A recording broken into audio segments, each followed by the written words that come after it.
Hello, how are you? How is everybody doing on um, this fine Monday evening? Oh, sorry, I'm just trying a new thing today because I do my lives through StreamYard, and I haven't worked out yet to see comments and people that are online on the application. So I've got my phone up here. Let's see if this works, just so I can make sure I can do the engagement. How are you doing? I hope everybody's well and you've had a good Monday.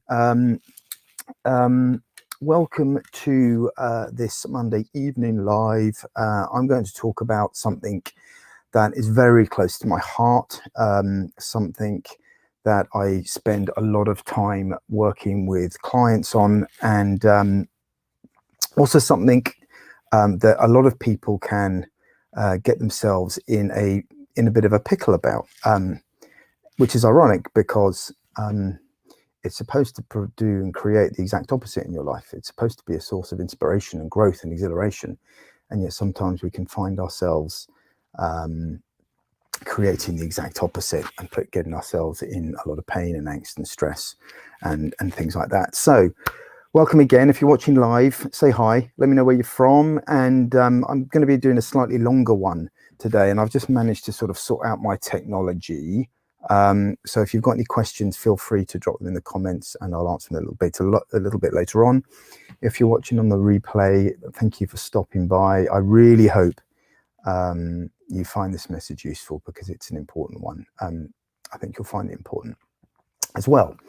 So a couple of weeks ago, maybe not last week, the week before, the middle of last week, I posted a question. Yeah, I'm one of those guys that post questions on Facebook. But I did it with purpose and I did it with an agenda. And I shared it on my profile here and a number of other different groups that I'm a part of. And I shared it for the purpose of validating an assumption. It's not a great big sort of shattering assumption.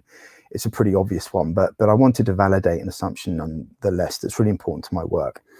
And it blew up. I mean, it was just by a country mile the most engagement I've ever got with a kind of a Facebook question. And it was simply, what do you think the difference is between living and existing? Now, obviously, the answer I was looking for was living with purpose. Okay, and I got a huge range, some really funny ones, some of which I probably can't pronounce on public social, but answer, some people like debt, wine, a good cigarette in the morning, coffee, all this type of stuff. But what was overwhelming to me was the amount of people that chimed in, and not just with the one word, but really used this platform to articulate their feelings around the importance of living with purpose, and that living with purpose and building your life around a purpose is one of the most important things between just simply showing up and existing in your life and actually living with passion and living with a sense of really strong identity. So why is purpose important to me before I get into the details? Oh, by the way, if you agree with this and you're a purpose-driven person, you subscribe to this whole idea, just give me a 1 in the comments and let me know. It'd be good to hear from you. So why is purpose important to me? So purpose, ironically, was probably one of the biggest antagonists in my entire life.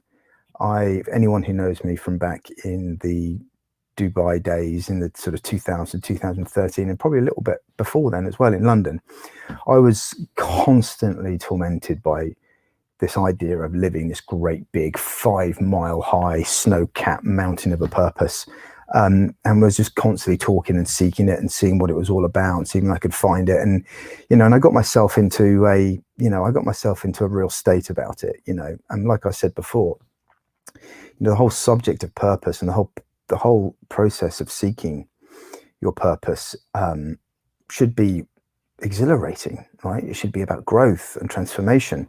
And for me, it was the exact opposite. It made me really ill.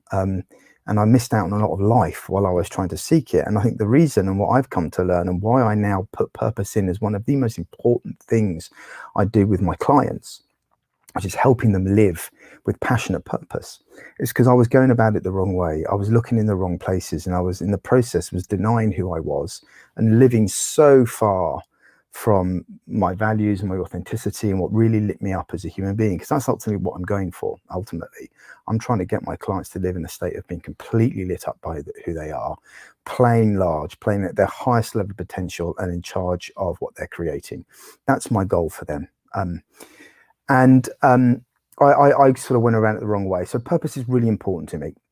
So if you're somebody who is interested in this subject, and perhaps you're engaged in a bit of purpose seeking at the moment, hopefully you're not, but if you are somebody who find themselves a bit tormented by looking for their purpose at the moment, and you're being a bit stressed and getting a bit down by it because you can't seem to click onto anything, or maybe you've been pursuing something for a couple of months and you've hit a wall, I really invite you to stick around and hang out with me for a while we chat through this, because I'm going to offer some thoughts and some ideas to try and soothe the angst, to give you some direction, and maybe give you some different ways of thinking about what purpose really means to you and how you can go about living a life with a bit more passionate purpose in a way that perhaps you've read differently, or perhaps the way that you've been advised to do so in the past. So I want to make 3 points. The first one is all around probably the most common misconception that I hear, and it was certainly a misconception and misunderstanding that I labored under for many, many years. And that was that, your purpose has to be linked to earning money and linked to your career and your work. And if it's not, it doesn't work. I mean, you may have tried Ikigai, the Japanese sort of reason for living model, which is a really interesting exercise to go through. But even that talks about, can you make money from it? It forces you to explore where and how you might earn money from that. But I want to invite you to consider, right, that that's not necessarily the case. If you are somebody that's found your purpose and you're making money from it and you're lit up and you love it, that's fantastic. This message isn't for you. Go and have an amazing life. But I just want to invite you to think that your purpose doesn't have to be something that earns money in all cases. Okay, if you want it to be, then that's fine, but it doesn't have to be. And often by continue to look and assess and judge what lights us up and what inspires us against its ability to make money, can cause us a huge amount of stress and the opposite of what we're trying to create. So number one, if you are out there and you're interested, or you're looking, or you're tormented, or you've hit a wall, I invite you to maybe change your perspective and say, what if my purpose, what if I could live my life and arrange my life in such a way around an idea, around something that lights me up, that doesn't necessarily have to make money? Just have a think about what that might be, because sometimes, the answer is right in front of you, but if we're constantly assessing it against its ability to make money and make ends meet, you're not going to see it. So that's number one. The second one is around this idea that a purpose has to be, like I mentioned before, this huge, this great big 5 mile high snow-capped universe dinging change-making mission that you have to go on. And that, again, that was something that I labored under. I used to come to, I arrived at ideas and decisions that was the thing, that's what really gets me excited, but I just thought, it's not big enough and no one's going to care. And just let all that go. Just let all that go. Because in reality, how many people, ask yourself this question, how many people in your immediate network are living lives at that level of service, right? Probably none. I'm talking Gandhi, Malcolm X, Steve Jobs. I'm talking about that level of, so probably none. So to try and attach yourself to a purpose of that scale is huge amounts of pressure.